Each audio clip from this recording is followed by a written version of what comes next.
असं म्हणतात की प्रेम माणसाला सैरभैर करतं, आयुष्य उद्ध्वस्त करून टाकतं.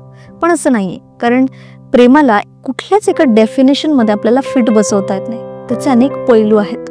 हेच प्रेम माणसाची स्ट्रेंथ बनून त्याच्या सोबतही राहू शकतं. अशीच एक स्ट्रेंथची, प्रेमाच्या ताकदीची गोष्ट आहे काश्मीरच्या खोऱ्यातली. असं म्हणतात की जगातल्या जेवढेही सुंदर आणि ऐतिहासिक वास्तू आहेत त्यामागे एक ट्रॅजेडी आहे. जसे की ताजमहाल, भारताचं सगळ्यात अनोखं सौंदर्य.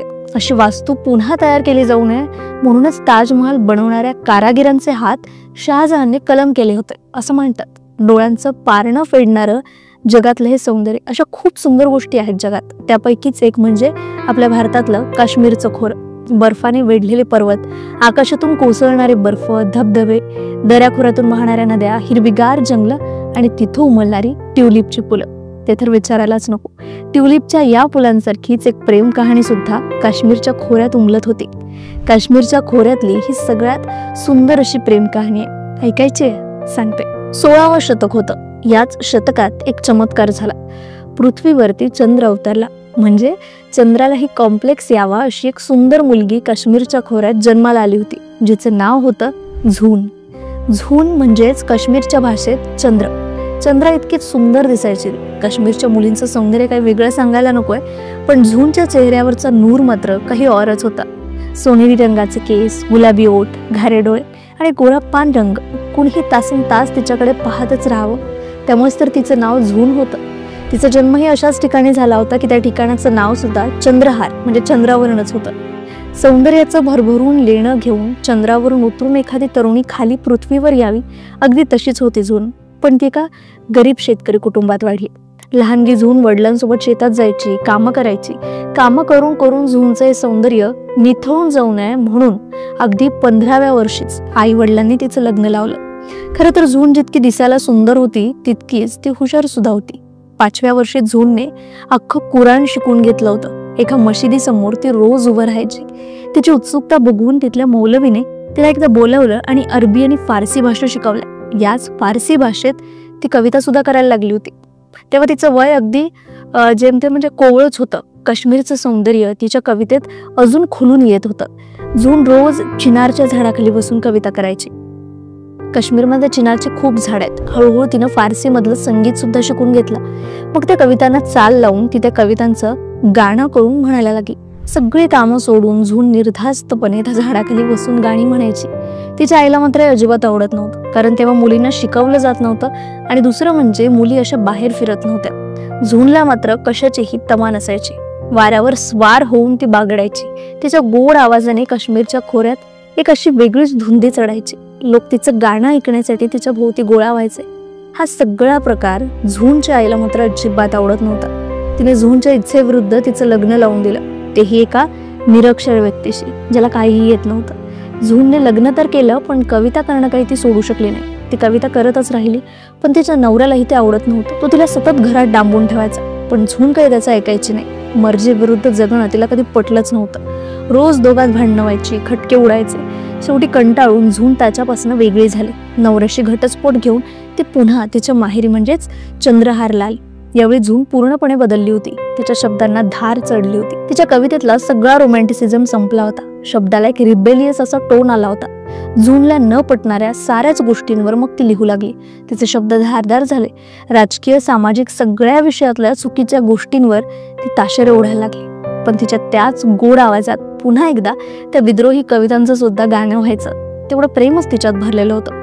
जगात प्रेमाशिवाय कुठल्याच गोष्टीला माणूस पण लावू शकत नाही, यावर तिचा पक्का विश्वास होता. झून आता मोठी झाली. अल्लड झून आता तरुण दिसायला लागली. तिच्या चेहऱ्यावरची चमक वाढली. एकदा ही झून नेहमीसारखंच चिनारच्या झाडाखाली बसून गाणं म्हणत होती. तेव्हा काश्मीरच्या खोऱ्यातून रपेट मारणारा एक घोडा एकाएकी थांबला.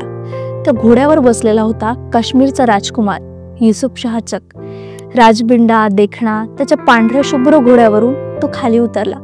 झूनच्या आवाजाने तो इम्प्रेस झाला होता आणि त्या आवाजाचाच मागोवा घेत घेत तो पुढे चालला होता. त्या आवाजाचा माग घेत त्या झाडापाशी म्हणजे चिनारच्या झाडापाशी तो आला. झून डोळे लावून तिच्या गोड आवाजात गाणं म्हणण्यात गुंग होते. युसुफ शाह बघतच राहिला.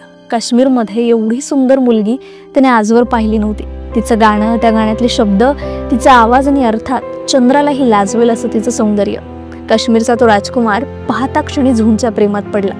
झूनचं गाणं संपल्यावर जेव्हा तिने डोळे उघडले तेव्हा तिच्या समोर युसुफ शाह उभा होता. ती काय बोलणार तेवढ्यात त्याने झूनचं भरभरून कौतुक करायला सुरुवात केली, नॉनस्टॉप.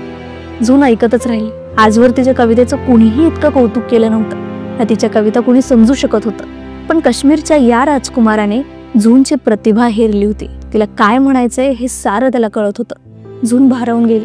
युसुफ शाह राजकुमार होता. तिने लगेच झूनचा हात हातात घेतला आणि डायरेक्ट तिला लग्नाची मागणीच घातली. झूननेही पटकन होकार दिला. दोघांनी लग्न केलं. झून युसुफ शाहची राणी झाली आणि काश्मीरची महाराणी. युसुफ शाहने तिचं नाव बदललं आणि हब्बा खातून असं केलं. हब्बा का? तर हब्बा खातून या नावाचा अर्थ काश्मीरमध्ये होतो भरभराट. याच हब्बा खातूनने तिचं नाव सार्थकी ठरवलं.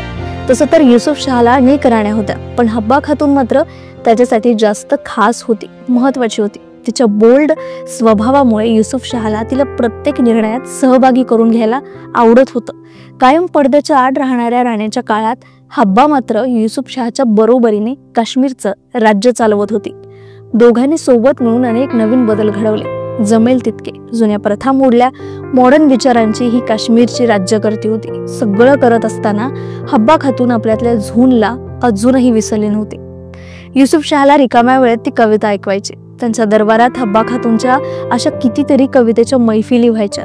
युसुफ शाह तिच्यावर आणि ती युसुफ शाहवर जीवापाड प्रेम करायची. पण दोघांच्या या प्रेमाला अचानक नजर लागली ती सम्राट अकबराची. काय झालं सांगते. अकबरने काश्मीरवर दोनदा आक्रमण केलं. युसुफ शाहने दोन्ही वेळा अकबरचा पराभव केला होता, पण तिसऱ्या वेळी मात्र अकबरने चाल करून युसुफ शाहचा पराभव केला. त्याला ताब्यात घेऊन कैद केलं. इकडे हब्बा मात्र काहीही करू शकली नाही. तिने युसुफ शाहची खूप वाट पाहिली. तो नसतानाही काश्मीरचा राज्यकारभार अगदी सुरळीतपणे चालवला. पण हळूहळू हब्बाही खचत गेली. युसुफ शाहची वाट बघून बघून थकून गेली. तिने एका रात्रीतून कुणालाही न कळवता काश्मीर सोडलं. तिच्या कवितेची कागदं सगळी तिने सोबत घेतली आणि मग युसुफच्या आठवणी तिने अनेक विरह गीतं लिहिली. एकांतात त्याच्या आठवणीने त्याची प्रतिभाही खुलत गेली. कवितेच्या जुन्या साचेबद्ध प्रकाराला फाटा देत तिने तिच्या मुक्त कविता लिहिल्या. काश्मीरच्या खोऱ्यात तिच्या कवितांचा आवाज घुमत राहिला. युसुफच्या प्रेमात ती पूर्णपणे विलीन झाली होती, पण त्याच्या विरहाने तिला अलिप्त बनवलं. सगळं काही सोडून ती दूर निघून गेली. कुठे माहीत नाही. नंतर ती कुणाच्याही नजरेसे पडली नाही असं म्हणतात. पण लोक मात्र तिच्या कविता विसरू शकले नाहीत. तिच्या कविता काश्मीरचे लोक लोकगीत म्हणून गाऊ लागले. आजही हब्बा खातूनचं लोकगीत काश्मीरमध्ये गायलं जातं. आज इतिहासात हब्बा खातून नायटिंगेल ऑफ काश्मीर म्हणून स्मरली जाते. पण हब्बा खातूनच्या प्रेमाचा हा शेवट होता का? तर नाही. ज्या क्षणी ती युसुफच्या आठवणीत सर्व काही सोडून निघून गेली होती, कुठलंही आर्जव न करता, तिथेच त्या दोघांचंही प्रेम अजरामर झालं होतं.